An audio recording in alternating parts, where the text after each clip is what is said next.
अक्सर हम सभी को अपनी लाइफ में ये शिकायत है कि यार ये मेरे साथ ही क्यों होता है, क्यों इस तरह की घटना मेरे साथ ही होती है, क्यों मुझे ही किस्मत से कम मिलता है।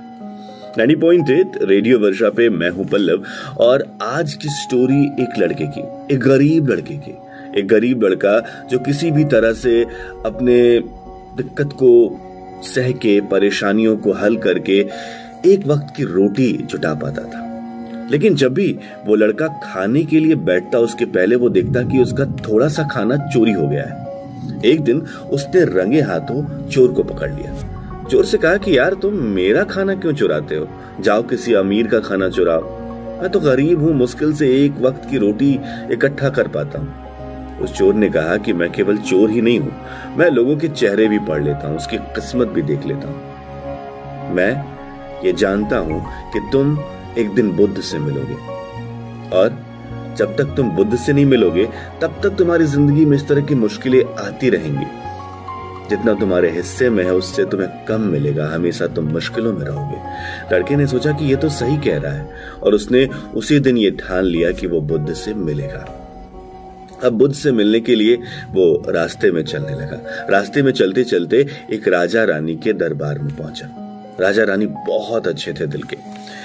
राजा रानी ने कहा कि आज तुम यहीं रुक जाओ, यहीं रुको, खाना पीना खाओ। वो वहीं लड़का रुक गया। रात में जब वो खाना खा रहा था तो राजा ने उससे कहा कि अगर तुम बुद्ध से मिलने जा रहे हो और मुझे लगता है कि तुम मिल लोगे, जिस तरह का जुनून है, तो मेरा एक सवाल बुद्ध से करना कि मेरी एक बेटी है और वो जब से पैदा हुई है तब से बोल नहीं सकती है, क्या किया जाए। लड़के ने आश्वासन दिया कि आपने इतनी मदद की है मेरी, मैं जरूर बुद्ध से ये सवाल आपका पूछूंगा। आगे गया, बर्फीले रास्ते आ गए, पहाड़ पे चढ़ना था। पहाड़ पे चढ़ रहा था तभी उसे एक जादूगर मिला।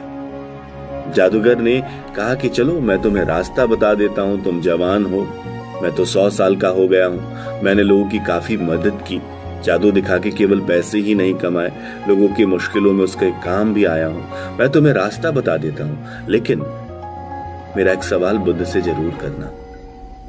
सवाल यह है कि मैंने लोगों की मदद की, सबकी सहायता की, 100 साल का हो गया हूं, 100 साल से यहां जी रहा हूं, लेकिन मुझे स्वर्ग कब मिलेगा।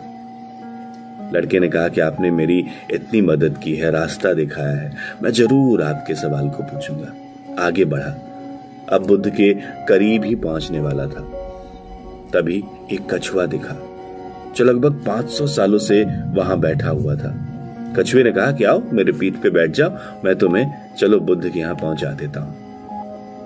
लड़का पीठ पे बैठ गया। जब पीठ पे बैठा तो कछुए ने कहा कि मैं 500 सालों से यहां ड्रैगन बनने की कोशिश कर रहा हूं, लेकिन मैं बन नहीं पा रहा हूं। बुद्ध से जरूर पूछना कि मैं कैसे ड्रैगन बनूंगा।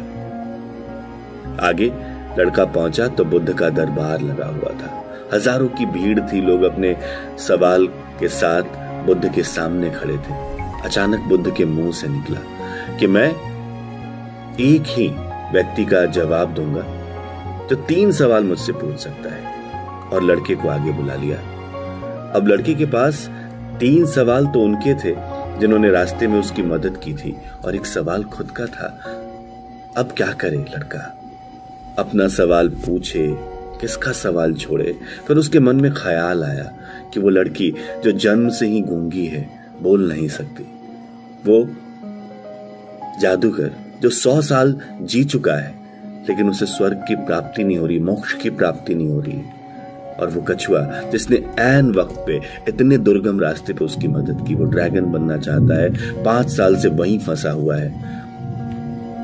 उस लड़के ने उन तीनों के सवाल पूछ दिए, अपने सवाल को छोड़ दिया।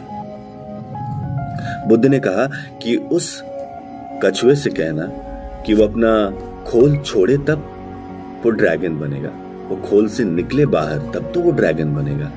उस जादूगर से कहना कि वो छड़ी का मोह छोड़ दे, तभी जाके उसे मोक्ष की प्राप्ति होगी, स्वर्ग की प्राप्ति होगी। जब तक वो छड़ी के चक्कर में है तब तक वो वहीं रहेगा। और वो जो लड़की गूंगी है वो अपने जीवन साथी को देखते ही बोलना शुरू कर देगी। लड़का वहां से वापस लौटा, कछुआ मिला, कछुए ने पीठ में बिठाया और फिर पीछे उस रास्ते तक छोड़ा जहां जादूगर का क्षेत्र शुरू होता था। उतरते उतरते कछुए को बताया कि तुम अपना खोल छोड़ोगे तो तुम ड्रैगन बनोगे।